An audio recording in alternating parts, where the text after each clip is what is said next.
Hello नमस्कार दोस्तों, very good evening and सबने Ram Ram. I welcome you all to our डाकू सीरीज। आज हम देखेंगे मार्च का सेकंड पार्ट, और काफी दिन हो गए थे हम अपलोड नहीं कर पा रहे थे, बट अब आपकी डाकू की क्लासेस जो है वो रेगुलरली आने लग जाएंगी। Today we will try to upload. आज मार्च का हो जाएगा और अप्रैल, तो आपके 4 महीने के करंट अफेयर आज ही आपको मिल जाएंगे मोस्ट प्रोबेबली। तो अब हम स्टार्ट करते हैं। पिछले वाले मार्च फर्स्ट पार्ट में हमने तीन आपके कर लिए थे, polity, environment and art and culture. जो मार्च का है वो हमने देख लिया था। अब हम इकोनॉमी से स्टार्ट करते हैं। तो इकोनॉमी में जो सबसे पहली न्यूज थी आपकी यूनिटी मॉल की थी। ये उतनी इंपॉर्टेंट है नहीं, यूनियन फाइनेंस मिनिस्टर ने इसको अनाउंस किया है। बेसिकली आपको बस इतना याद रखना है कि ये यूनिटी मॉल आपका प्रमोट करेंगे वन डिस्ट्रिक्ट वन प्रोडक्ट के कंटेक्स्ट में। ये रहता है, ये स्कीम बेसिकली हर डिस्ट्रिक्ट में एक एक प्रोडक्ट को प्रमोट करके एक्सपोर्ट्स को बढ़ाने के लिए आपका लाया गया था। तो इसमें है जीआई प्रोडक्ट या फिर हैंडीक्राफ्ट जो है उनको प्रमोट किया जाएगा। यहाँ पे बेसिकली ये जो यूनिटी मॉल है ये आपके स्टेट कैपिटल्स में एस्टेब्लिश किए जाएंगे। यूनिटी और एकता से इसको लिंक किया गया है स्टैच्यू ऑफ यूनिटी के कंटेक्स्ट में। तो वहां पे एक ऐसा ही मॉल बनाया गया था, तो उसी से लिंक इसको करा गया है। थोड़ा सा हम ओडीओपी के बारे में देख लेते हैं कि ये आपका एक डिस्ट्रिक्ट में एक प्रोडक्ट पे फोकस कर रहा है। रीजनल प्रोडक्ट्स को ज्यादा से ज्यादा आपका एक्सेसिबल बनाने के लिए इसका फोकस रहेगा, नंबर वन। नंबर टू, हर स्टेट को आइडेंटिफाई करना पड़ेगा कि किस डिस्ट्रिक्ट में किस प्रोडक्ट को हम प्रमोट करना चाहते हैं। उसका सारा प्रोसेसिंग, स्टोरेज, मार्केटिंग वो इसमें ही आ जाएगा। और ट्रेडिशन प्लस इनोवेटिव प्रोडक्ट्स पे फोकस किया जाएगा। सेकंड हमारा है हाई नेटवर्थ इंडिविजुअल के कंटेक्स्ट में एक न्यूज थी। यहाँ पे जैसे अदानी एंटरप्राइज लिमिटेड, तो उसमें कुछ इनका आ रहा था कि फॉलो ऑन पब्लिक ऑफरिंग में इन्होंने ज्यादा इन्वेस्टमेंट आपकी करी थी। जैसे इसमें इकोनॉमिक्स में अब आपको पता होना चाहिए कि हमारा आईपीओ क्या होता है। इनिशियल पब्लिक ऑफरिंग, जब पहली बार कोई कंपनी अपने शेयर्स को पब्लिक करती है। या फिर फॉलो ऑन क्या होता है, जब पहली बार ऑफर करने के बाद सेकंड टाइम जब आप इसको दोबारा से ऑफर करते हैं तो वो हमारा फॉलो ऑन हो जाता है, ठीक है। तो इसमें आप बस इतना याद रखें, एचएनआई आपके जिनके पास इन्वेस्टेबल सरप्लस 5 करोड़ से ज्यादा होता है। इसमें बहुत सारी अलग अलग कैटेगरी भी हैं, जैसे हाई नेटवर्थ इंडिविजुअल जिनकी लिक्विड एसेट आपके 5 करोड़ है। लिक्विड एसेट क्या रहेंगे, जिन जैसे कैश है, गोल्ड है, ठीक है, या फिर लैंड भी कुछ हद तक लिक्विड एसेट हो सकता है, जो तरल हम बोल सकते हैं कि इमीडिएटली आप उसको फ्लो में ला सकते हैं मार्केट में। तो इनके पास आपका हाई के पास 5 करोड़ तक का होता है, वेरी हाई के पास 5 से 25 होता है, अल्ट्रा हाई में जिनके पास 25 से ज्यादा है। तो फॉलो ऑन पब्लिक ऑफर मैंने आपको बता दिया है, सेकंड टाइम होगा। यहाँ पे लिस्ट हो चुकी है एक्सचेंज में, तो वहां से रहेगा। आईपीओ भी हमने डिस्कस कर लिया है। आईपीओ के बाद ये आपका आता है, और इसका मेन पर्पज ये होता है कि कंपनी के लिए ज्यादा से ज्यादा कैपिटल फिर से रेस करी जा सके। नेक्स्ट आपको ध्यान में रखना है कि world economical situation in the prospect report. तो वर्ल्ड की इकोनॉमी की सिचुएशन और प्रोस्पेक्ट, इसको कौन कर रहा है, United nation world economical United nation ने इसको पब्लिश किया है, ये ध्यान रखेंगे। यहाँ पे बताया गया है कि जीडीपी कितना इंक्रीज होगी नहीं होगी, या कोविड का जो इम्पैक्ट पड़ा है उसके कंटेक्स्ट में, कि जीडीपी आपकी 2023 में ड्रॉप होने वाली है 1.9% ग्लोबल के कंटेक्स्ट में, क्योंकि यूक्रेन वॉर या फिर कोविड-19 उसके इंपैक्ट अभी भी देखने को मिल रहे हैं। और वर्ल्ड का एवरेज इन्फ्लेशन रेट अभी 9% के आसपास चल रहा है। कुछ ही मेंस के हिसाब से, क्योंकि कंबाइन बनता है प्री और मेंस का, तो हम प्री ही के लिए जो हमारे इंपॉर्टेंट पॉइंट है उन्हीं पे ज्यादा फोकस रखेंगे। बाकी मैं स्किप करता हुआ चलूंगा, उतना हमें नहीं देखना है। जैसे यहाँ पे देखिए, साउथ इंडिया का पहला इंडस्ट्रियल कॉरिडोर प्रोजेक्ट जो है वो आपका तुमक्रू में शुरू किया गया है under Chennai Bengaluru industrial corridor. Industrial corridor हमारे मेंस में ज्यादा इंपॉर्टेंट रहते हैं। ये प्रधानमंत्री गति शक्ति जो स्कीम है उसके अंडर इनको प्रमोट करने की बातें चल रही हैं। गति शक्ति इज बेसिकली जैसे शक्ति लाना चाह रहे हैं, लास्ट तक जो भी गति ट्रांसपोर्टेशन और कम्युनिकेशन में हमारे सारे के सारे हैं, उनको last mile multi modal connectivity पे ये फोकस करेंगे। एक सवाल आपसे रहेगा कि जैसे हरियाणा का मल्टी मॉडल लॉजिस्टिक हम हब जो बोल सकते हैं वो कहां पे आपका बन रहा है, उसको आप कमेंट सेक्शन में बता सकते हैं। नेक्स्ट यहाँ पे देखिए, लार्ज एक्सपोजर फ्रेमवर्क गाइडलाइन जो है आरबीआई ने इशू करे हैं। बेसिकली जैसे इंडियन बैंक जो है, बिजनेसेस हमारे मान लीजिए उतने ग्रो नहीं कर पा रहे, तो बैंक जो है उनके रिस्क से एक्सपोज होते हैं, तो उसके कंटेक्स्ट में ये आपका हमारी रहती हैं, ठीक है। इसमें आरबीआई ने कुछ बोला है, ये हमारे प्री के हिसाब का उतना काम का नहीं है, तो हम इसको आराम से स्किप कर सकते हैं। फिर ऐसे ही जैसे आरबीआई ने QR code based coin vending machine आपकी पहली बार यहाँ पे शुरू करी है। 19 लोकेशन 12 सिटीज में इंडिया में शुरू करी गई थी। अगला हमारा है annual statement of the rates. ये गुजराती में कुछ आया था, तो उस टाइम पे ये न्यूज में था, बट एचएस के हिसाब से ये उतना काम का नहीं रहेगा, ठीक है।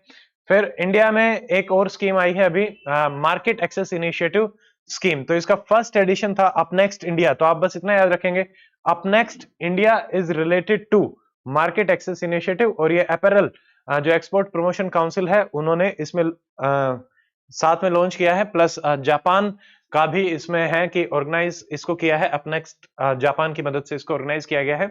ये थोड़ा सा ध्यान रखेंगे, ज्यादा कुछ नहीं।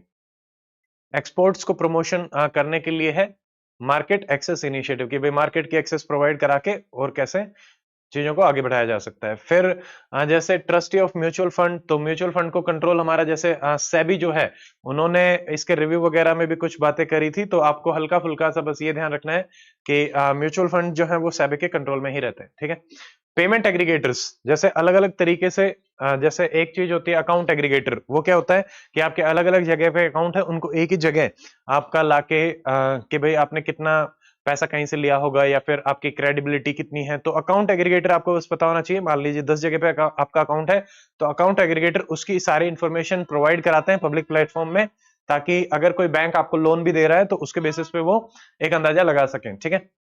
पेमेंट एग्रीगेटर में भी जैसे अमेजोन, गूगल, बाकी फर्म्स भी आ रही हैं। तो आरबीआई इनको ऑनलाइन पेमेंट अप्रूवल के लिए अभी अलाउ कर रहे हैं। जैसे रिलायंस पेमेंट है तो वहां पे भी हो रहा है, जोमेटो है उन्होंने भी अभी स्टार्ट किया है। तो इनको अभी लाइसेंस जो है वो मिलने लग गए हैं। तो दीज आर प्राइवेट प्लेयर्स जो पेमेंट को अलाउ करने के लिए यहाँ पे आ रहे हैं, और RBI is the one who gives the permission, और आपका रेगुलेट भी आरबीआई ही करता है, ठीक है। ये ध्यान में रखेंगे। तो आरबीआई ने एक व्हाइट लिस्ट भी प्रिपेयर करी है जो डिजिटल लैंडिंग एप्स हैं, तो उनके कंटेक्स्ट में। फिर ट्रांसफर प्राइसिंग के रूल जो हैं उनके बारे में न्यूज में थी, आपको पता होना चाहिए। सिंपली आपसे ये पूछा जा सकता है कि ट्रांसफर प्राइसिंग क्या है। मान लीजिए मेरी एक कंपनी है, तो उसको एक और मेरी सब्सिडियरी कंपनी है, मैं यहाँ का जो खर्चा है, इनकम है, और उसको दूसरी कंपनी में दिखा देता हूं, ताकि मान लीजिए इंडिया में मैं एस्टेब्लिश्ड हूं तो वहां के टैक्सेस मुझे कम से कम देने पड़े। तो प्राइस जो है वो ट्रांसफर कर दिया गया दूसरी वाले कंट्री में, जहां पे आपके टैक्सेस जो है वो कम है। ये इश्यू रहता है दोनों ही स्टेट्स के कंटेक्स्ट में कि टैक्सेस का बहुत बड़ा लॉस देखने को मिलता है, ठीक है। तो ये मैंने आपको एक्सप्लेन कर दिया कि जैसे आपने गुड्स लिए 100 रुपीज के, ठीक है, और आप उसको बेच रहे हैं अपनी एसोसिएट कंपनी को फॉर 200 रुपीज, जो उसको फिर से 400 रुपए में बेच रहा है। अब इसमें एक और चीज आती है, आर्म लेंथ प्रिंसिपल। इसमें कहते हैं कि मार्केट के हिसाब से जो हमारा प्राइस होता है, वही अगर सब्सिडियरीज और रिलेटेड कंपनीज भी ट्रांजेक्शन कर रही है तो उनको उसी के हिसाब से करना पड़ेगा। और इसमें एक और चीज आती है बाद में, एडवांस प्राइसिंग एग्रीमेंट, की पहले से ही आप बता देते हैं कि किस किस रेट पे खरीदे जाएंगे या फिर बेचे जाएंगे, ठीक है। तो मोस्टली जो लो टैक्स ज्यूरिडिक्शन वाली कंपनीज होती हैं वहां पे इसको ट्रांसफर कर दिया जाता है, ठीक है। तो सरकार को भी काफी नुकसान रहता है, इसलिए रहेगा। तो आर्म लेंथ प्रिंसिपल ये भी मैंने आपको बता दिया है। सारी की सारी चीजें पहले ही डिसाइड कर ली जाएंगी, कितना इसका प्राइस होना चाहिए, कितने में आप खरीदेंगे, ताकि आगे जाके कोई ज्यादा दिक्कत ना रहे। परपेचुअल फंड ये अगेन उतने काम के नहीं है। यहाँ पे नेक्स्ट है कि रेटिंग बिल्डिंग्स की एक और नए पैरामीटर पे ये लोग शुरू कर रहे हैं डिजिटल कनेक्टिविटी के बेसिस पे। तो इनको ट्राई ने आपका इशू किया है, और उन्हीं ने मतलब जैसे हर तरीके से इंटरनेट या फिर डिजिटल कनेक्टिविटी हमारी इंपॉर्टेंट होती जा रही है, तो इसलिए ये न्यूज में था कि आपकी बिल्डिंग के इंफ्रास्ट्रक्चर में उसका कितना रोल रहेगा। बेसिकली जॉब्स वगैरह को इंप्रूव करने के लिए इसको आप मेंस में या फिर एज एन एग्जांपल कोट कर सकते हैं कि यंग प्रोफेशनल्स वगैरह की जॉब इंप्रूवमेंट में कैसे हेल्प हो सकती है, ठीक है। ट्राई इसको रेगुलेट कर रहा है, ये ध्यान रखेंगे। फिर इकोनॉमी में ज्यादा कुछ है नहीं। एनवायरनमेंट में देखिए जो अगली न्यूज है पहली, वो है लैब ग्रोन डायमंड्स। तो बजट की स्पीच में हमारे फाइनेंस मिनिस्टर ने इनके बारे में जिक्र किया था, तो थोड़ा सा हमें इनके बारे में पता होना चाहिए कि what are lab grown diamonds. तो आपको 2-3 स्टेटमेंट देके पूछा जा सकता है कि इनके बारे में कौन सी स्टेटमेंट ट्रू है या फिर फॉल्स है। देखिए ये एक स्पेसिफिक टेक्नोलॉजी से ग्रो करे जाते हैं, मोस्टली ये मिमिक करते हैं आपने जो नेचुरल डायमंड होते हैं उनसे, और यहाँ पे जो टेक्निक है वो भी वही यूज करी जाती है। जैसे मान लीजिए कोल है, उसको हाई टेम्परेचर हाई प्रेशर में जब हम करते हैं तो हमारे डायमंड्स बनते हैं, तो वही चीज कहीं ना कहीं यहाँ पे यूज करी जाती है। अब आपको इसमें और डायमंड स्टिमुलेंट में डिफरेंस जो है वो पता होना चाहिए। डायमंड स्टिमुलेंट एक ऐसा मटेरियल हम बोल सकते हैं जो डायमंड जैसा होता है, but these are actually very much equal to the diamonds, ठीक है। Diamond stimulants chemically physically and optically diamond होते हैं तो डिफिकल्ट है आइडेंटिफाई करना कि मतलब क्या डिफरेंस रहेगा। जैसे इसमें एग्जांपल देखिए, मोज़ेनाइट, cubic zirconia, white sapphire, YAG, कुछ एग्जांपल थोड़े से याद रखेंगे कि ये हमारे डायमंड स्टिमुलेंट हैं। They attempt to look like diamond, sparkle, durability भी अच्छी होती है। बट जो हमारे एलजीडी हैं, लैब ग्रोन डायमंड्स, उनको मल्टीपल वे में बनाया जाता है। सबसे commonly HPHT method, high pressure high temperature method यहाँ पे यूज किया जाता है। ग्रेफाइट को यूज किया जाता है इसको बनाने के लिए। एक और प्रोसेस भी है जो इसमें रहेगा, chemical vapour deposition and explosive formation, उसके थ्रू भी जैसे बनाए जाते हैं उनको बोला जाता है डेटोनेशन नैनो डायमंड, क्योंकि एक्सप्लोसिव यूज करें तो डेटोनेशन के कंटेक्स्ट में रहेगा। इनकी जो ज्यादातर प्रॉपर्टीज हैं वो आपकी सेम ही रहती हैं डायमंड से ही, तो हम उनकी जगह पे इसको यूज कर सकते हैं। बेसिक प्रॉपर्टी सारे सिमिलर हैं। ऑप्टिकल जो डिस्पर्शन ऑफ लाइट है वो भी आपका सिमिलर है। एक चीज ये भी ध्यान में रखनी है कि डायमंड जो है वो ऑप्टिकल डिस्पर्शन करता है लाइट का, सिंपल सी एक प्रॉपर्टी रहती है उसको। इसकी हार्डनेस है, स्ट्रेंथ है, वो भी इक्वल रहेगी। इसको एज अ कटर आपका यूज कर सकते हैं। एप्लीकेशन के कंटेक्स्ट में आपको ध्यान में रखना है, ठीक है। थर्मल कंडक्टिविटी काफी हाई है बट इलेक्ट्रिकल कंडक्टिविटी काफी कम होती है, इसलिए भी जो इलेक्ट्रॉनिक्स में इनकी यूटिलिटी है वो काफी ज्यादा देखने को मिलती है। जैसे कि हाई पावर लेजर डायोड्स हैं, लेजर एरे हैं, हाई पावर ट्रांजिस्टर्स हैं, तो उसमें भी इनको यूज किया जाता है। ये चीज आप ध्यान रखेंगे, ठीक है। तो ये हमारा लैब ग्रोन डायमंड्स के कंटेक्स्ट में हो जाएगा।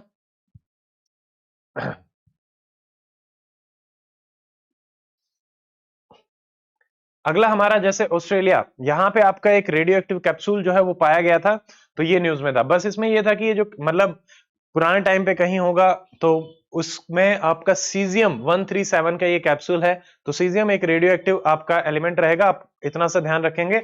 और जहां पे ये पाया गया है वो माइंस हैं रियो टिंटो ग्वाडी डारी माइंस। आप रियो से हो सकता है कि ब्राजील में कंफ्यूज हो जाएं, तो ये रियो टिंटो ग्वाडी डारी माइंस जो है आपकी ऑस्ट्रेलिया की हैं, नदन और वेस्टर्न ऑस्ट्रेलिया में ये आपकी लोकेटेड है, ठीक है। तो ये है ग्वादी दारी माइंस, ठीक है। थोड़ा सा ध्यान में रखेंगे।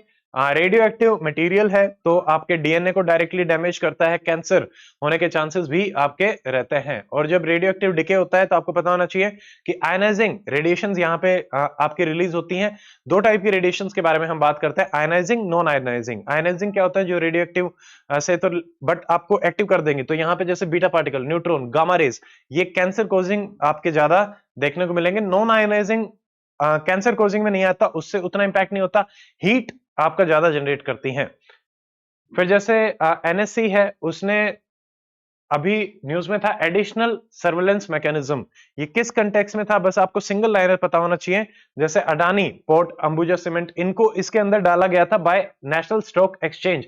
इसमें क्या है कि यहाँ पे जो शेयर प्राइसेस हैं वो बदल रहे थे, आपने न्यूज में भी देखा होगा।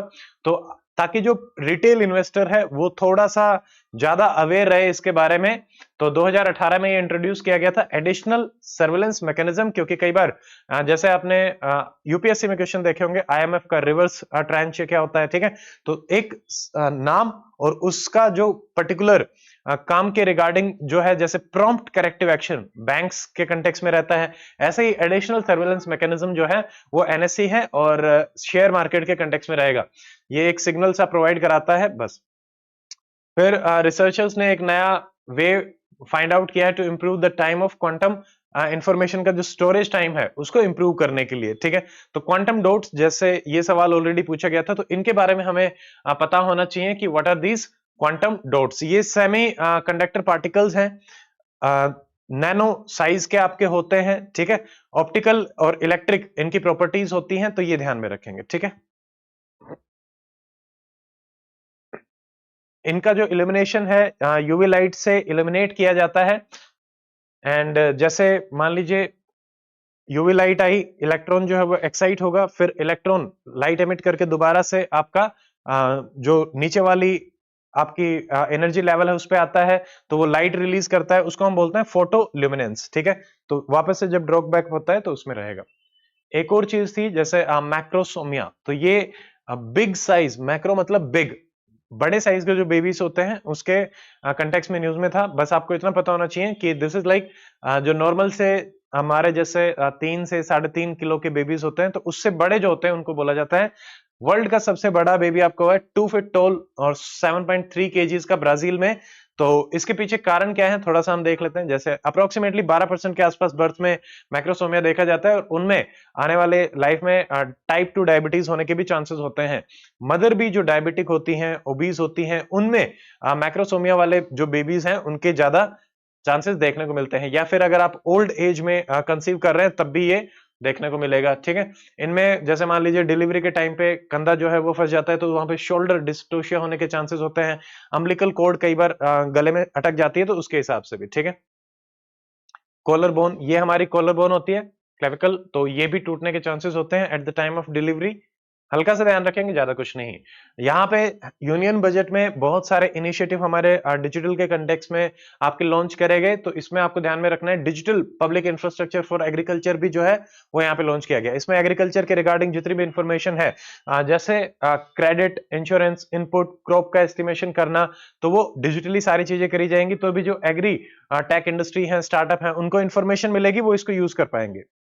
फिर ऐसे ही 3 सेंटर ऑफ एक्सीलेंस आपके आर्टिफिशियल इंटेलिजेंस के कंटेक्स्ट में एस्टैब्लिश कराने की बात भी बजट में करी गई थी।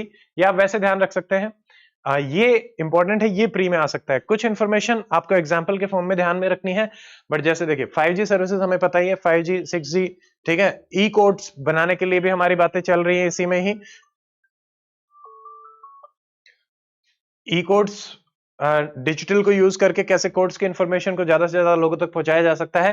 भारत श्री, जैसे लास्ट टाइम आपका सवाल आया था श्री स्कूल्स के कंटेक्स्ट में, तो आपको पता होना चाहिए व्हाट इज भारत श्री। यह है Bharat shared repository of inscription. जितनी भी हमारे इंस्क्रिप्शंस हैं, 1 लाख एंशिएंट इंस्क्रिप्शन, इनको डिजिटलाइज कराने की बात चल रही है, तो भारत श्री डायरेक्टली इसके कंटेक्स्ट में रहेगा। Skill India digital platform again skilling में हेल्प करेगा, ये ध्यान रखेंगे।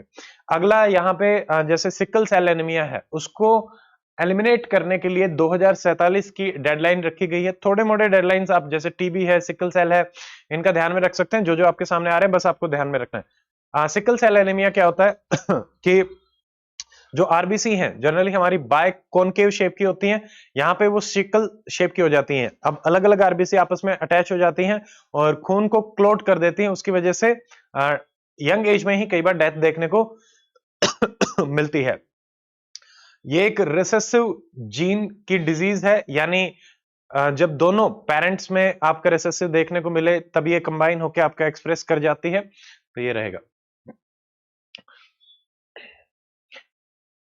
बर्थ से पहले भी हम एमनियोटिक फ्लूइड को डिटेक्ट करके मतलब पता लगा सकते हैं कि सिकल सेल एनीमिया होगा या नहीं होगा। इसका मेजर जो ट्रीटमेंट यूज किया जाता है वो बोन मैरो और ट्रांसप्लांटेशन ही करते हैं और कोई ट्रीटमेंट नहीं होता।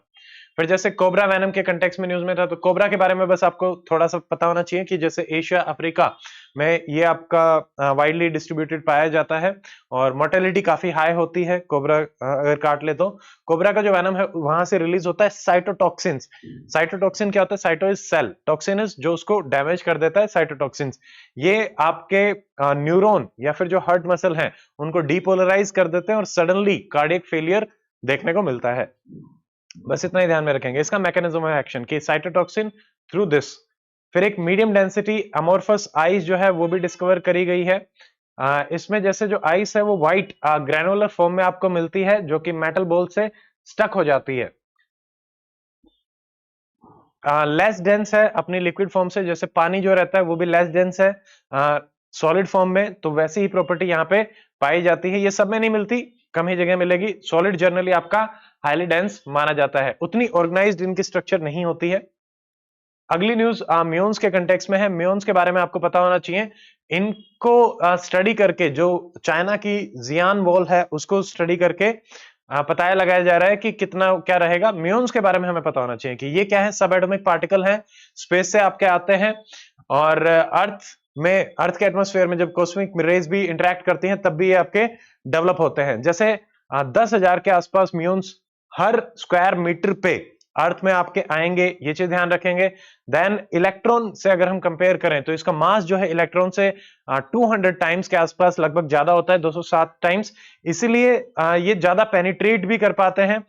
जैसे देखें अगर रॉक में देखें तो इलेक्ट्रॉन हमारे ज्यादा अंदर तक नहीं जा पाते, फ्यू सेंटीमीटर्स तक ही जाएंगे, जबकि म्यून्स आपके काफी अंदर तक जाते हैं।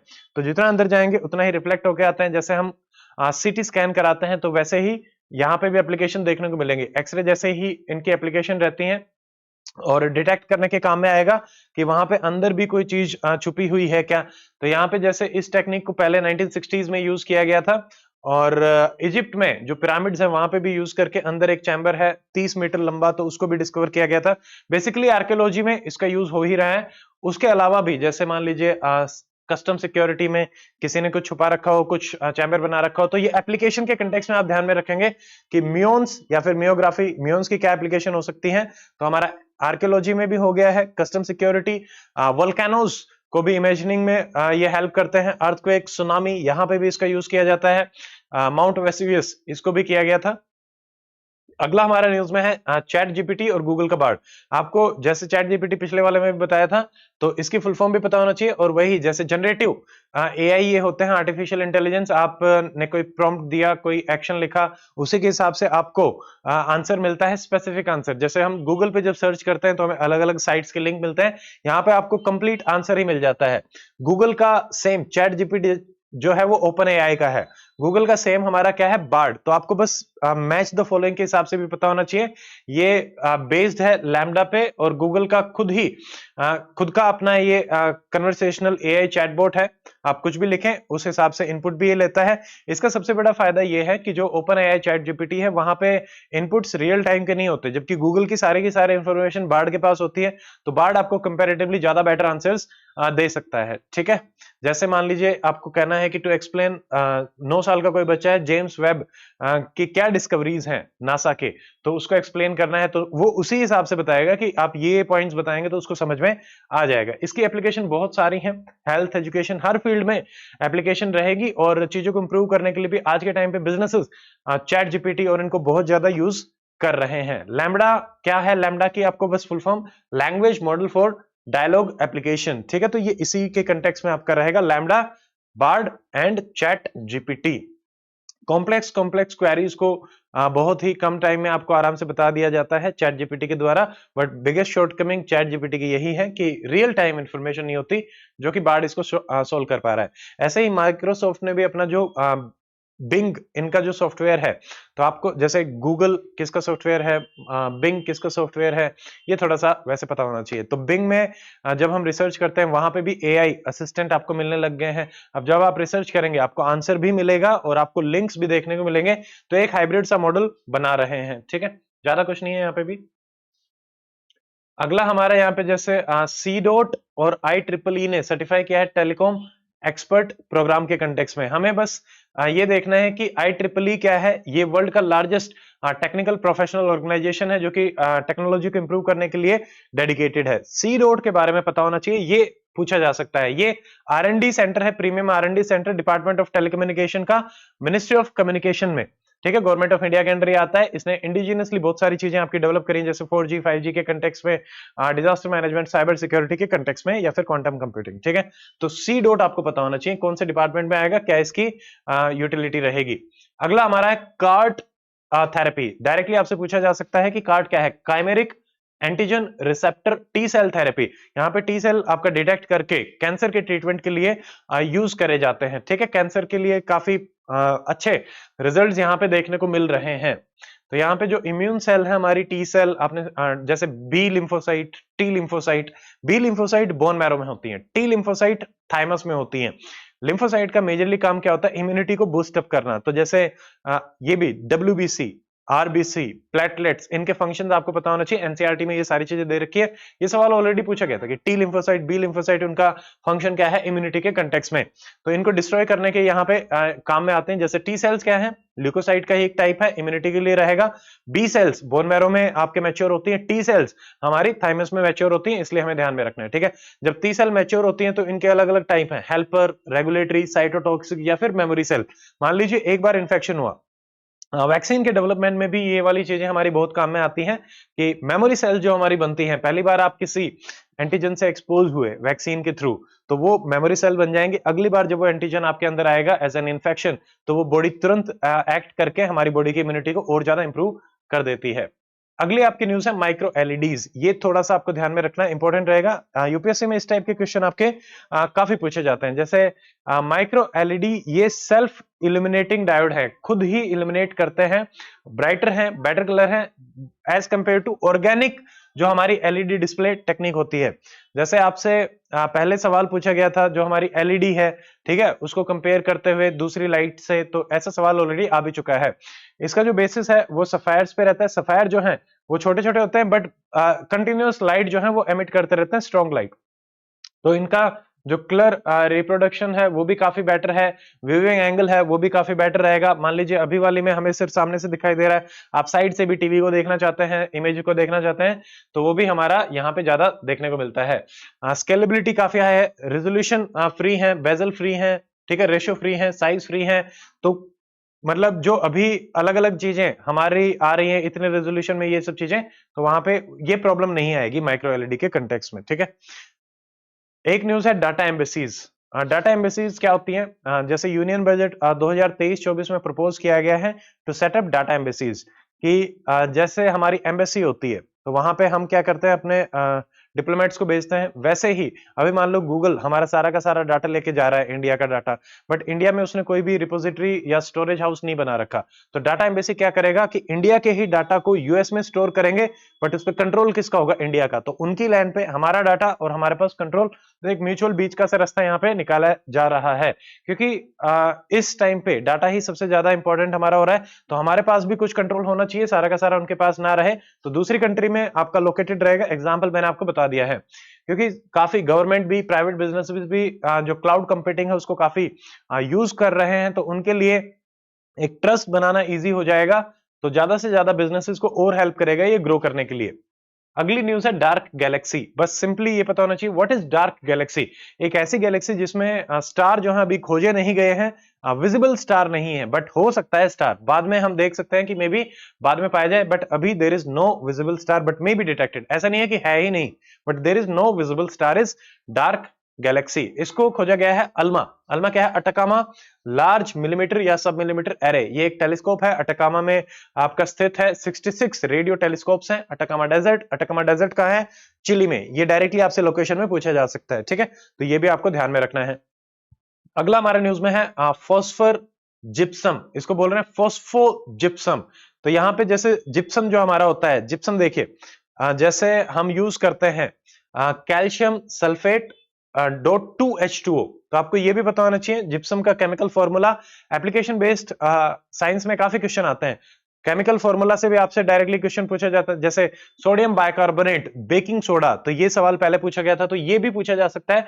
तो यहाँ पे फॉस्फोजिप्सन में हमारा किसने ये किया है? Department of fertiliser, ministry of chemicals और NHAI के प्रोजेक्ट्स में। तो यहाँ पे रोड बनाने के लिए काम में आ रहे हैं, कि वहां से जो हमें फॉस्फोरस मिल रहा है, जिनको आप यूटिलाइज नहीं कर पाए फर्टिलाइजर में, उसको हम जिप्सम के साथ मिला के और स्ट्रॉन्ग रोड्स आपके बनाए जा रहे हैं, ठीक है। जैसे प्लास्टिक वेस्ट है उससे भी हम बना रहे हैं, तो ये भी रहेगा काफी ड्यूरेबल, सस्टेनेबल आपके देखने को मिलते हैं, उसकी लाइफ भी ज्यादा होती है। ऐसे ही फ्लाई ऐश जो है, तो तीनों से ही आपके रोड कंस्ट्रक्शन में हम यूज कर रहे हैं। फ्लाई ऐश भी यूज कर रहे हैं, जो कि हमारे थर्मल पावर प्लांट है उनके कोल कंबशन से फ्लाई ऐश आपकी निकलती है। यहां से ऑलरेडी सवाल पूछा जा चुका है कि ब्रिक्स बनाने के काम आता है, सीमेंट बनाने के काम आता है, या फिर आपका सोयल रिज्यूनाइजेशन में भी फ्लाई ऐश का रोल रहता है। ये यूपीएससी में ऑलरेडी पूछा गया था। अगला हमारा है ऑटोमेटिक ट्रेन सुपरविजन। एक सिस्टम है कि एक ही जगह पे रह के कौन कौन सी ट्रेन कहां पे जाएगी। दिल्ली मेट्रो में ये पहली बार आपका यूज किया गया, ज्वाइंटली डेवलप किया है Bharat electronic and Delhi metro rail corporation. ये रेड लाइन पे आपका है, नॉट मच इंपॉर्टेंट, बस हाँ इतना ध्यान में रखेंगे, ठीक है। जैसे यहीं से आपको पता चल जाएगा कौन सी ट्रेन कहां पे जाएगी, कैसे। सोशल इश्यूज में सबसे पहली अगले सब्जेक्ट में हमारे पास आ रही प्रोजेक्ट एलोरा। अब ये पूछा जा सकता है, जैसे पिछली बार आपसे पूछा गया था फास्टर, फास्टर सुप्रीम कोर्ट के कंटेक्स्ट में था, तो प्रोजेक्ट एलोरा क्या है? एलोरा देख के लगेगा केव के कंटेक्स्ट में है, बट नो, ये इसमें सारी चीजें इंपॉर्टेंट है। ये छोटी छोटी इसकी फुल फॉर्म है एनेबलिंग लो रिसोर्स लैंग्वेज। तो उनको अनेबल करना है। लो रिसोर्स जो कि लैंग्वेज हमारी एंडेंजर्ड खत्म होने वाली है, उनको हम सेव करना चाहते हैं। Project Ellora very very important. तो यहाँ पे गोंडी मुंदरी जो लैंग्वेज है उनको डिजिटल करके करना चाहते हैं, जो रेयर लैंग्वेज है उनको करने सेव करने के लिए। इसमें एक प्लेयर है माइक्रोसॉफ्ट, आपका हेल्प कर रहे हैं गवर्नमेंट को। 2015 से ये शुरू हो चुका है। थोड़ा सा गोंडी के बारे में देख लेते हैं। ये साउथ सेंट्रल द्रविडियन लैंग्वेज है, गोंडी पीपल इसको बोलते हैं। एरिया क्या है? मध्य प्रदेश, महाराष्ट्र, छत्तीसगढ़, आंध्र प्रदेश, तेलंगाना वाले में बोला जाता है। उर्दू के बाद गोंडी ही ऐसी स्क्रिप्ट है जो कि आपका राइट टू लेफ्ट लिखा जाता है, ठीक है। मोस्टली हमारी लैंग्वेज लेफ्ट टू राइट है, तो ये भी ध्यान में रखेंगे। काफी एंडेंजर्ड अभी गोंड पॉपुलेशन का 1/5 लोग ही गोंडी लैंग्वेज को भी बोल रहे हैं। एक मेरा सवाल आपसे है कि जैसे मान लीजिए ट्राइब्स में आपसे पूछा जा सकता है, इंडिया में अगर आप अरेंज करेंगे ऑर्डर के हिसाब से, सबसे ज्यादा कौन से नंबर में ट्राइब पाई जाती है और सेकंड नंबर पे कौन से ट्राइब्स आपकी पाई जाती हैं। तो ये अगेन जैसे देखिए गुजराती को अगर हम देखें, उसके बाद गुजराती की अपनी एक स्क्रिप्ट है। अगर हम नॉर्थ और सेंट्रल वाली देखते हैं, गोंडी की भी अपनी एक स्क्रिप्ट है। बट बाकी जो लैंग्वेज है वो हमारी देवनागरी स्क्रिप्ट में, हिंदी में ही लिखी जाती है। तो it's very rich folk literature यहाँ पे पाई जाती है गोंडी के कंटेक्स्ट में। मुंदरी, मुंदरी किनकी है? मुंदरी है मुंडास की। तो मुंडास की ये ऑस्ट्रो एशियाटिक लैंग्वेज फैमिली का है। झारखंड, उड़ीसा, वेस्ट बंगाल में आपका रहेगा। संथाल से काफी लिंक्ड है। संथाल रेबेलियन के कंटेक्स्ट में भी आप ध्यान में रखेंगे। मुंडा रेबेलियन, संथाल रेबेलियन, उनके जो लीडर्स हैं वो भी हमें पता होना चाहिए। इसकी जो स्क्रिप्ट है अगेन देवनागरी है। ऐसे ही एक है ईडू मिश्मी। ईडू मिश्मी मिश्मी लोगों की है, अरुणाचल के कंटेक्स्ट में रहेगा, नॉर्थ ईस्ट रीजन में रहेगा, ये बस ध्यान में रखना है। अगली न्यूज है ईस्टर्न राजस्थान कैनाल प्रोजेक्ट है। इसमें ज्यादा कुछ है नहीं, यहाँ पे सरप्लस वाटर को, तो इसको सेंट्रल वाटर कमीशन ने आपका अप्रूव किया है। आपको पता होना चाहिए कि सेंट्रल वाटर कमीशन किस टाइप की बॉडी है, स्टैट्यूटरी बॉडी है, और स्टैट्यूटरी है तो किस एक्ट में बनी है, ये इंफॉर्मेशन आपको थोड़ा सा सर्च करनी है, ठीक है। तो ये रहेगा, क्योंकि जैसे ground water body, central ground water body आपसे ऑलरेडी पूछा भी गया था, यूपीएससी में भी पूछा गया था, ठीक है। अगला देखिए खनन प्रहर ऐप। तो नाम से खनन इज माइनिंग, इलीगल माइनिंग को रोकने के लिए आपकी ऐप है। तो कोल माइन सर्वेलेंस के लिए यूज किया जाएगा। मिनिस्ट्री ऑफ कोल में जियो टैगिंग यूज करा जाएगा, फोटोग्राफ वगैरह को देख के कि यहाँ पे इलीगल माइनिंग हो रही है नहीं हो रही है, तो उसको रोकने के लिए है। बस इतना आप ध्यान में रखेंगे। अगला एक नेशन वाइड कैंपेन है फाइलेरियासिस को खत्म करने के लिए। किसने लॉन्च किया? सिंपल, हेल्थ मिनिस्ट्री ही रहेगी, हेल्थ एंड फैमिली वेलफेयर। आपको पता होना चाहिए फाइलेरियासिस क्या है। एलिफेंटियासिस, हाथी पाव इसको बोलते हैं। तो बड़े बड़े पैर हो जाते हैं, फाइलेरिया का इन्फेक्शन होता है और वो मल्टीप्लाई करता है, तो बहुत बड़ा पैर आपका हो जाता है। तो बस मैच द फॉलोइंग में आपसे पूछा जा सकता है, इट्स इंपॉर्टेंट। इसको नेग्लेक्टेड ट्रॉपिकल डिजीज के कंटेक्स्ट में भी देखते हैं। ट्रॉपिकल रीजन में ज्यादा पाए जाते हैं, नेग्लेक्टेड क्योंकि सरकार उतना ध्यान दे नहीं रही है। यहाँ पे क्या है कि इन्फेक्शन मॉस्किटो के थ्रू होता है, फाइलेरिया आपका अंदर आएगा। इसका नाम नीचे मिलेगा हमें। तो अभी देखते हैं ये क्या है कि लिम्फेटिक सिस्टम को इंपैक्ट करता है। हमारे जो लिम्फ नोड्स होते हैं, ब्लड सिस्टम है, लिम्फ नोड है, तो लिम्फ नोड में जाके वहां पे मल्टीप्लाई करता है और लिम्फ नोड बड़े बड़े हो जाते हैं। पेन होता है, साइज आपका बढ़ जाता है लिम्स का। तो सोशल स्टिग्मा भी अटैच है, फिजिकल मेंटल हर तरीके से आदमी परेशान होता है। तो इसीलिए इसको एंड करने की बात चल रही है। तो यहाँ पे है वाउचेरिया बैनक्रॉफ्टी, ये 90% केसेस में देखने को मिलता है। ब्रूगिया मलाई, ब्रूगिया तिमोरी, ये भी इसमें अलग अलग होते हैं, बट आप सिर्फ ये ध्यान में रखेंगे कि निमेटोड या राउंड वर्म्स का ये इन्फेक्शन है फाइलेरियासिस, और किसको इंपैक्ट करता है? लिम्फेटिक वेसल को, ठीक है। और एलिफेंटियासिस ये ध्यान में रखेंगे। मॉस्किटो से अपना होगा बस इतना, ठीक है। अगला हमारा जैसे मॉस्किटो बोर्न डिजीज में डेंगू है, ठीक है। और बाकी जैसे और भी हमारी 2-3 डिजीज होती हैं, वो मैच द फॉलोइंग में आपसे पूछी जा सकती हैं। अगला हमारा जैसे अपंथी न्यूज में थी, इन्होंने एक इंटीग्रेटेड राइस और फिश फार्मिंग डेवलप किया है। आपको पता होना चाहिए कि अपंथी ट्राइब कहां से है। ए फॉर अपंथी, ए फॉर अरुणाचल प्रदेश, तो वहां पे पाई जाती है। मेजर एथनिक ग्रुप है ईस्टर्न हिमालयाज का, अरुणाचल प्रदेश में। तो यहाँ पे एक अपंथी प्लेटू भी है। तो वहां पे सब ट्रॉपिकल ह्यूमिड क्लाइमेट आपका मिलता है, और लो इनपुट प्रैक्टिस है ये। राइस और फिश को एक साथ कल्टीवेट किया जाता है, इको फ्रेंडली प्रैक्टिस है। यहाँ पे इरिगेशन के लिए बंबू पाइप्स आपके यूज करे जाते हैं। आपसे सीधा सीधा ये भी पूछ सकता है कि बैम्बू पाइप इरिगेशन इंडिया के कौन से रीजन में यूज किया जाता है? तो नॉर्थ ईस्ट रीजन, ये ध्यान रखेंगे, ठीक है। एग्रीकल्चर टूल्स यहाँ पे यूज करते हैं, दाव ये अपना उतना काम का है नहीं, ठीक है। बस आपको अपंथी लोकेशन ये ध्यान में रखना है। तो ये ज्यादातर रहते हैं जीरो वैली में। जीरो वैली भी अगेन लोकेशन के हिसाब से इंपॉर्टेंट है। कहाँ पाई जाती है? अरुणाचल प्रदेश में। इनके फेस्टिवल हैं, एक दो बता रखे हैं, जैसे म्योको, द्री, यापोंग, मुरुंग, ठीक है। जैसे मैप वाली ज्योग्राफी मैप की मैंने एक वीडियो बनाई थी, उसमें सारे के सारे 7-8 घंटे में पूरे कंपाइलेशन कर रखा है। आप geography map one video doctor Amit academy में डालेंगे तो आपको मिल जाएगा, ठीक है। तो उसमें आपको ये सारे डांसेस ड्रामा जो इंपॉर्टेंट है वो आपको मिल जाएंगे। इनकी जो लैंग्वेज है जो ये बोलते हैं वो है तानी लैंग्वेज। सन मून को भी ये वर्शिप करते हैं, नेचर को भी वर्शिप करते हैं। बाकी जो ट्राइब्स हैं ज्यादातर नोमैडिक होती हैं, एक जगह से दूसरी जगह आपको मूव करती हैं। बट अपंथी ट्राइब ये नॉन नोमैडिक नेचर की पाई जाती है, इसलिए भी थोड़ा सा यूनिक है, ठीक है। अपंथी वैली इसको यूनेस्को ने प्रपोज भी किया था कि भाई इसकी एक्सट्रीमली हाई प्रोडक्टिविटी और यूनिक नेचर के कंटेक्स्ट में इसको लिस्ट में डाला जा सकता है। एक हमारा XDI global domestic climate risk, ये अभी वर्ल्ड का पहला इंडेक्स है जो कि रिस्क क्लाइमेट में, जैसे मान लीजिए एक्सट्रीम वेदर इवेंट्स हैं, उनकी वजह से क्लाइमेट को कितना रिस्क मिल रहा है, इसको रिलीज किया है cross dependency initiative, cross DI। तो ऐसे डायरेक्टली हमसे पूछा जा सकता है कि ग्रोस डोमेस्टिक क्लाइमेट रिस्क किसने किया है? XDI। बस इतना ही याद रखेंगे, ज्यादा कुछ नहीं, ठीक है। बेसिकली जो सिटीज वगैरह है वहां पे कितना इम्पैक्ट हो रहा है, कितनी वल्नरेबल है, उसके कंटेक्स्ट में है। तो यहाँ पे जैसे इंडिया, चाइना और यूएसए जो है, ये तीनों ही मिलके वर्ल्ड की 80% जो वल्नरेबल सिटीज है उनको सेंटर करता है, ठीक है। अगला है सागर परिक्रमा। आपको बस इतना सा कि भाई सागर परिक्रमा में बेसिकली जो कोस्टल एरिया वहां पे रहने वाली कम्युनिटी और उसके बेनिफिट के लिए ये काम कर रहे हैं। तो पॉलिसीज बनाई जा रही हैं गवर्नमेंट के द्वारा, fishers, fish farmers coastal area में जो रह रहे हैं, कि उन तक कैसे इंफॉर्मेशन पहुंचाई जा सकती है, वेदर की इंफॉर्मेशन पहुंचाई जा सकती है, कैसे इंटरेक्शन किया जा सकता है कम्युनिटी के साथ, कैसे उनको जोड़ा जा सकता है। सिंपल सा, वैसे तो नाम देख के ही ध्यान में आ जाएगा। मैरिन इकोसिस्टम को कैसे हम प्रोटेक्ट कर सकते हैं। ये अलग अलग फेजेस में है, जैसे फेज 1 गुजरात है, फेज 2 भी गुजरात में रहेगा, फेज 3 गुजरात सूरत से होते हुए आपका सेशन डॉक मुंबई में। तो आपको ये पता होना चाहिए सेशन डॉक कहाँ पे, मुंबई में। ये लोकेशन के हिसाब से इंपॉर्टेंट है, इसको नोट डाउन कर लेंगे। खालिस्तान मूवमेंट उस टाइम पे न्यूज में चल रहा था। अमृतपाल सिंह, इनके काफी फॉलोअर्स देखने को मिले थे। तो यहाँ पे प्री के हिसाब से 2-3 इंफॉर्मेशन है, जैसे operation blue star 1984, operation black thunder 1986-88। तो ये ईयर के हिसाब से आपको ध्यान में रखने हैं। और ऑपरेशन ब्लू स्टार आपको पता ही है, जो एक, हाँ, उसमें जैसे मान लीजिए जो गोल्डन टेम्पल है वहां पे टेररिस्ट अटैक के कंटेक्स्ट में इंदिरा गांधी जी ने किया था, तो उसमें ये न्यूज में था, ठीक है। जैसे देखिए यहाँ पे महाराजा रंजीत सिंह जो हैं, उनकी कैपिटल थी लाहौर, तो अब वो पाकिस्तान में चली गई है। ऐसे ही नानकाना साहिब भी जो है, birth place of Guru Nanak, वो भी आपका पाकिस्तान में ही है। तो यहाँ पे ये फाउंडर है सिखिज्म के। तो इस कंटेक्स्ट में भी आपको ध्यान में रखना है, ये प्री के लिए इंपॉर्टेंट रहेगा, ठीक है। तो यहाँ पे 1 से 10 जून 1984 में ये किया गया था।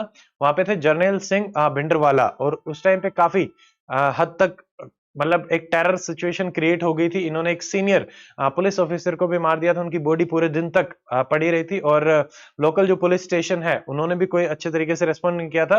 तो सिचुएशन काफी खराब थी। लेटर ऑन जैसे 31 अक्टूबर 1984 को प्राइम मिनिस्टर इंदिरा गांधी, उनको भी असैसिनेट कर दिया था, उनके 2 जो सिख बॉडीगार्ड थे उन्होंने।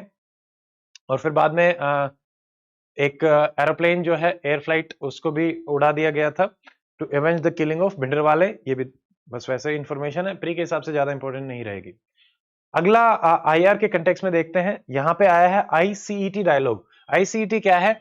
इनिशिएटिव। देखो यूएस और इंडिया का इनिशिएटिव है for critical and emerging technologies. Basically जो हमारे NSA हैं, आपको पता होना चाहिए, ये इंपॉर्टेंट है। अजीत डोवाल जी जो हैं, वो अपने यूएस काउंटर पार्ट के साथ, इनका नाम नहीं देखना, तो उनके साथ मिलकर कैसे सिक्योरिटी, नेशनल सिक्योरिटी, उसमें टेक्नोलॉजीज को इंप्रूव किया जा सकता है। तो ICET इंडिया और यूएसए के इनिशिएटिव है, NSA के पैरेलली, ठीक है। तो यहाँ पे हम वर्कफोर्स को डेवलप करना, R&D, पैकेजिंग, आपस में इंफॉर्मेशन को एक्सचेंज करना, ये सारी चीजें करी जा रही ताकि दोनों कंट्रीज को फायदा हो सके। फिर एक और चीज न्यूज में थी, ग्रीन डील इंडस्ट्रियल प्लान। ये किसका था? EU का। ज्यादा कुछ ध्यान में नहीं रखना। बेसिकली रेगुलेशंस को इंप्रूव करके EU में ज्यादा से ज्यादा ग्रीन इनिशिएटिव्स को इंप्रूव करने के कंटेक्स्ट में बात करी जा रही है। ये अगला काम का है नहीं, सो टू वैसे ही है। अभी यहाँ पे ईयू की trade and technology council India के साथ थी, प्राइम मिनिस्टर नरेंद्र मोदी जी ने प्रेसिडेंट जो ईयू के थे उनके साथ लॉन्च किया था। ये इंपॉर्टेंट है। UN commission for social development, यहाँ पे इंडिया की रुचिका कंबोज जो परमानेंट रिप्रेजेंटेटिव थी इंडिया की यूएन एम्बेसडर, उनको इलेक्ट किया गया था 62 सेकंड सेशन जो था इसका उसको हेड करने के लिए। बस इतना ही याद रखेंगे, रुचिका कंबोज नाम याद रखेंगे। UN commission for social development के बारे में हमें पता होना चाहिए। आईआर इंस्टीट्यूशन के बारे में कई बार एग्जाम में पूछ लिया जाता है, यूपीएससी में काफी क्वेश्चन आते हैं, बट एचसीएस में अभी तक नहीं आए, बट पूछे जा सकते हैं। देखिए, इसको एस्टैब्लिश किया है इकोसोक ने, इकोनॉमिकल एंड सोशल काउंसिल। इकोसोक क्या है? यूएन के जो 6 प्रिंसिपल अपने ऑर्गन है उनमें से एक है। 6 के 6 आपको पता होना चाहिए, वेरी वेरी इंपॉर्टेंट। यूएन कब बना था और ये भी। फिर ये न्यूज में थी, ये मैंने इसलिए मार्क करी क्योंकि समटाइम्स मतलब एज एन एग्जांपल आप कोट कर सकते हैं। शिएटल ने बैन किया है कास्ट डिस्क्रिमिनेशन को, और फर्स्ट यूएस सिटी बनी है जिसने इसको रिकॉग्नाइज किया कि वहां पे भी, जैसे हमें कई बार लगता है कि इंडिया में ही कास्ट डिस्क्रिमिनेशन है वो देखने को मिलता है, बट शिएटल जैसे यूएस में भी वहां पे चल रहा है, और यहाँ पे जिन्होंने इसको करा है वो भी हिंदू हैं। देखिए, तो यहाँ पे जैसे बिजनेसेस में, पब्लिक प्लेसेस में एक्सेस को प्रोहिबिट करने के लिए उसको क्रिमिनल बना दिया गया कि अब ऐसा नहीं कर सकते। इसको मूव किया है श्यामा सावंत ने, जो कि सिएटल सिटी के काउंसिल मेंबर हैं। He is a upper caste Hindu, और इसको प्रूव भी कर दिया गया है। बस ये थोड़ा सा ध्यान में रख लेना कि यहाँ पे बस हल्का सा, ठीक है। ईपीएफओ के कंटेक्स्ट में न्यूज में था। ईपीएफओ ये इतना कुछ है नहीं, ठीक है, विल मूव ऑन। देखो, हाँ ये इंपॉर्टेंट है, वाइब्रेंट विलेज प्रोग्राम। अब यहाँ पे सारी की सारी चीजें आपको ध्यान में रखनी है। कैबिनेट ने एक ये सेंट्रली स्पॉन्सर्ड हमारी स्कीम है, वाइब्रेंट विलेज बनाने हैं, बट आपको ये ध्यान में रखना है ये बॉर्डर एरिया के कंटेक्स्ट में, नॉर्थ ईस्ट के कंटेक्स्ट में आपका रहेगा। तो यहाँ पे 663 विलेज आपके डेवलप करे जाएंगे 2022-23 एंड 2025-26 के बीच में। 4800 करोड़ यहाँ पे आपके इशू करे गए हैं। तो यहाँ पे भी इनका जो मेजर फोकस है वाइब्रेंट विलेज में वो है one village one product concept को ये लेके आना चाह रहे हैं। बाकी सारी कॉमन चीजें, social entrepreneurship, skill, eco agri businesses को भी डेवलप करना चाहते हैं, वो भी ध्यान में रखेंगे, ठीक है। बाकी जैसे जो विलेज पंचायत है वहां पे भी विलेज एक्शन प्लान एक बनाया जाएगा डिस्ट्रिक्ट एडमिनिस्ट्रेशन की मदद से, और हर चीज पे water, electricity, all weather road, solar energy, internet, tourist centre कैसे हम बना सकते हैं। सो ये कॉमन चीजें रहेंगी। चाइना को काउंटर करने में ये हमें हेल्प करेंगे। अगला आपका यहाँ पे न्यूज में है स्कीम्स में, जल जन अभियान। तो जल के कंटेक्स्ट में मिनिस्ट्री ऑफ जल शक्ति ने इसको लॉन्च किया है विद ब्रह्मा कुमारीज, की पानी हमारा जो मतलब खत्म होता जा रहा है क्वालिटी पानी, तो उसको कंजर्व करने के लिए एक इनिशिएटिव। आपको बस ये ध्यान में रखना है कि initiative of both this, joint initiative ये आपका है। वाटर कंजर्वेशन कैंपेन की तरह पब्लिक पार्टिसिपेशन को इंक्रीज करना, ये कॉमन चीज है, इसको आप एग्जाम्पल की तरह भी यूज कर सकते हैं। ब्रह्मा कुमारी इसके बारे में थोड़ा सा देख लेते हैं कि ये ऑर्गेनाइजेशन जैसे ओरिजिनेट हुई थी हैदराबाद सिंध में, जो अभी पाकिस्तान में है। अभी इंडिया में इसका जो हेडक्वार्टर है वो आपका माउंट आबू, माउंट आबू का है राजस्थान। तो ये लोकेशन से आपसे पूछा जा सकता है, माउंट आबू राजस्थान, ठीक है। लेखराज कृपलानी इसकी लोकेशन नहीं, वैसे माउंट आबू की लोकेशन आपसे पूछी जा सकती है। लेखराज कृपलानी ने इनको फाउंड किया था, और इनको ओम बाबा के नाम से भी आपका जाना जाता है। वेरी वेरी इंपॉर्टेंट, 1983 में इनको कंसल्टेटिव स्टेटस मिला है यूनेस्को की तरफ से। यूनेस्को का जो हेडक्वार्टर है वो कहां पे है वो आप कमेंट सेक्शन में बता सकते हैं। अगला हमारा है मिशन अंत्योदय सर्वे, आपका एक किया गया था कि रूरल एरिया में जो लोग रह रहे हैं कि कौन पुअर हैं और उनके कंटेक्स्ट में। तो ये union minister rural development and Panchayati Raj ने इसको लॉन्च किया है कि कैसे उनको बेटर तरीके से जो रिसोर्स यूटिलाइजेशन है और उनको हेल्प करी जा सकती है। और ज्यादा इसमें कुछ है नहीं इतना, इसमें ऐसा नहीं है कि सारे के सारे स्टेट्स कवर अप करे गए थे। 1-1.5 महीने का इसका टाइम दिया गया था कि उसमें उसको कंप्लीट करेंगे सर्वे को।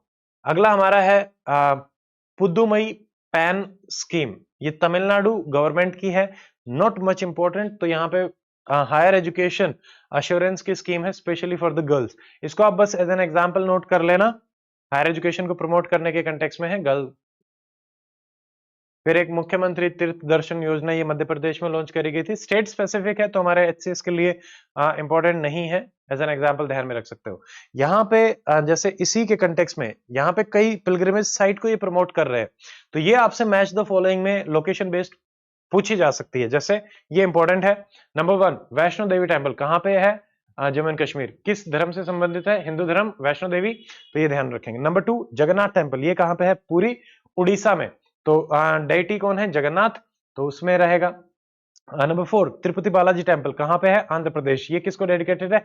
लॉर्ड वेंकटेश्वरा। जैसे आपसे पंपा देवी साउथ के कंटेक्स्ट में पूछा गया था पिछली बार एचसीएस में, तो ये लोकेशन सारी याद रखनी है और किसको डिवोटेड है वो भी ध्यान में रखना है। अमरनाथ टेम्पल जम्मू एंड कश्मीर, ये ध्यान रखेंगे, ठीक है। लॉर्ड शिवा का ये टेम्पल है। ऐसे ही केदारनाथ टेम्पल, ये उत्तराखंड में है, ये भी लॉर्ड शिवा का टेम्पल है, ये ध्यान रखना है। This scheme is very very important, नमस्ते स्कीम। आप ध्यान में रखेंगे, नमस्ते करके हमने जो हमारे मैनुअल स्कैवेंजिंग या सीवेज वर्कर जो है उनको हम प्रोटेक्ट करना चाहते हैं, ठीक है। तो ऐसे एक ट्रिक बना के ध्यान में रखना। तो यहाँ पे बेसिकली जो सेप्टिक टैंक क्लीनिंग है उसको मैकेनाइज्ड करना चाहते हैं। जो हमारे सैनिटेशन वर्कर्स हैं उनके लिए अल्टरनेटिव लाइवलीहुड हम लेके आना चाहते हैं। तो टेक्नोलॉजी पे, मशीन्स पे फोकस करना चाहते हैं। बिहेवियरल चेंज पे भी फोकस रहेगा। 2012 में, सॉरी 22 में ये लॉन्च करी गई सेंट्रल सेक्टर स्कीम है। सेक्टर स्कीम क्या होती है? जो 100% आपका सेंटर फंड देता है वो सेंट्रल सेक्टर स्कीम हो जाएगी, और जहां पे शेयर किया जाता है वो स्पॉन्सर्ड स्कीम्स होती हैं। इसमें 2 मिनिस्ट्रीज हैं, वेरी वेरी इंपॉर्टेंट, ये पूरा ही इंपॉर्टेंट है। Ministry of housing and urban affair, urban के कंटेक्स में, और मिनिस्ट्री ऑफ सोशल जस्टिस, सोजस, ठीक है, मिनिस्ट्री ऑफ सोजस। तो इनका मेजर ऑब्जेक्टिव ये है कि भाई जीरो फैटलिटीज हो, सारे के सारे स्किल्ड वर्कर ही सैनिटेशन वर्क में हो, या फिर मैकेनाइज्ड जो क्लीनिंग है उसको कैसे प्रमोट किया जा सकता है, ये ठीक है। तो उनको ट्रेनिंग देना, डिस्ट्रीब्यूशन, हेल्थ इंश्योरेंस स्कीम जो पीएमजे है वो भी सैनिटेशन वर्कर तक इसमें एक्सटेंड करी गई है। जो हमारे सैनिटेशन वर्कर है उनको भी इसमें आइडेंटिफाई किया जाएगा, ठीक है। इंफॉर्मेशन कम्युनिकेशन उसको भी प्रमोट किया जाएगा। 1500 सिटीज में अभी प्लान कर रहे हैं। जो अमृत सिटीज है उनको भी चूज किया गया है सबसे पहले। अब आप बता सकते हैं अमृत में कितनी हमारी सिटीज हैं जो आपकी आती हैं, बता नंबर बता सकते हो। अगला मिसलेनियस में एक है पैन मेमोरियल, ये करुणानिधि जी जो थे उनके ट्रिब्यूट के कंटेक्स में था। यहाँ पे ये चेन्नई में आपका बनाया गया है, बस आप इतना ध्यान में रखेंगे। न्यूज में क्या था, क्योंकि जो कोस्टल रेगुलेशन जोन नॉर्म्स है उनको ये वायलेट करता है। आपको लोकेशन बस ध्यान रखनी है, पैन मूवमेंट चेन्नई, बस। अगला है ऑपरेशन सद्भावना, ये थोड़ा सा इंपॉर्टेंट है। सद्भावना हम किनको दे रहे हैं? जो जम्मू एंड कश्मीर और लद्दाख यूटी के लोग हैं, और ये किसका मिशन है? इंडियन आर्मी का। ये 2 चीजें आप याद रखेंगे। 1998 से आपका ना चल रहा है उनको मतलब कम्युनिटी पार्टिसिपेशन को इंक्रीज कराने के। अगला इसमें कुछ इंपॉर्टेंट नहीं है, सर्वेलेंस बैलून के कंटेक्स में कुछ नहीं है। हैदराबाद, अब ये है पहली बार हुई है ई प्रिक्स रेस। जैसे हमारा फॉर्मूला रेस होती है, तो यहाँ पे इलेक्ट्रिकल इक्विवेलेंट है फॉर्मूला 1 रेस का। बस इतना याद रखेंगे। कहां पे हुआ है? Hyderabad. This is very very important. यहाँ पे हुसैन सागर लेक है, लोकेशन के हिसाब से ध्यान में रखना है, और वहीं पे ये ट्रैक है, फॉर्मूला 1 रेस होती है वहीं पे, ये ध्यान रखना। फैदरिंग, यहाँ पे क्या हुआ था कि नेपाल जा रहा था एक येती एयरलाइंस का एयरक्राफ्ट, वो क्रैश हो गया था।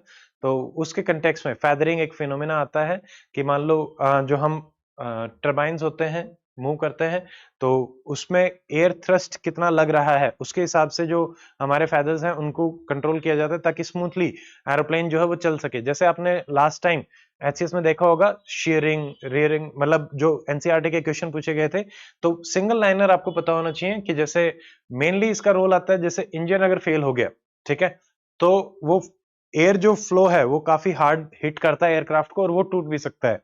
तो ये रहेगा, ड्रैग जो है, एयर का जो ड्रैग है वो बढ़ जाता है। तो फेदरिंग फिनोमेना इसके कंटेक्स्ट में रहता है, ये मैंने आपको बता दिया है। This is very very important. North India का पहला न्यूक्लियर प्लांट कहां पे आ रहा है? हरियाणा में आ रहा है, आपको पता ही होगा। गोरखपुर टाउन में ये आपका आ रहा है। तो यहाँ पे बहुत सारी हमने लोकेशन डाली हुई हैं, जैसे कि पिछली बार भी आपसे मैच द फॉलोइंग में थर्मल पावर प्लांट पूछे गए थे, तो न्यूक्लियर भी पूछे जा सॉरी।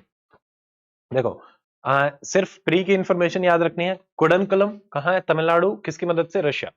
तारापुर महाराष्ट्र 1969 में बना। रावतबाटा राजस्थान में बना, और ये कनाडा की मदद से हम कर रहे थे, बट 74 में जब हमने ऑपरेशन स्माइलिंग बुद्धा किया था। जब हमने पहला न्यूक्लियर वेपन टेस्ट किया तो कनाडा ने विड्रॉ कर लिया था। तो ऑपरेशन स्माइलिंग बुद्धा क्या है ये भी पता होना चाहिए। कैगा आपका है, के फॉर कैगा, के फॉर कर्नाटक। कल्पक्कम सेकंड, ये तमिलनाडु में है। ये एफबीआर कैटेगरी का है, फास्ट ब्रीडिंग रिएक्टर। जितना यूज करता है उससे ज्यादा मटेरियल जो है ये बना देता है, न्यूक्लियर मटेरियल। नरोरा कहाँ है? उत्तर प्रदेश। काकरापाड़ा, काकरापाड़ा कहाँ है? गुजरात। ठीक है, तो ये सारी की सारी चीजें यहाँ पे मैप में भी दे रखी हैं, इसको आप देख सकते हैं। हाईलाइटेड जो पीडीएफ है वो आपको मिल जाएगी टेलीग्राम चैनल पे। यहाँ पे लास्ट में हमने इसमें जिस्ट ऑफ योजना और ये डाला हुआ है, बट ये मेंस के ही काम का है, उतना नहीं है। इसमें बस एक ही चीज है जो हम ध्यान में रखेंगे, इसको मैं स्कैन करते हुए मुझे सामने आई, ये है फिट इंडिया मूवमेंट। देखो, फिट इंडिया मूवमेंट जो है वो आपका 2019 में लॉन्च किया गया था टू प्रमोट फिटनेस और फन के साथ साथ ये रहेगा कि अवेयरनेस हमें स्प्रेड करनी है। इंडिजिनियस स्पोर्ट्स को हम यहाँ पे प्रमोट करना चाहते हैं। 2019 याद रखेंगे, ठीक है, बस और कुछ इसमें है नहीं।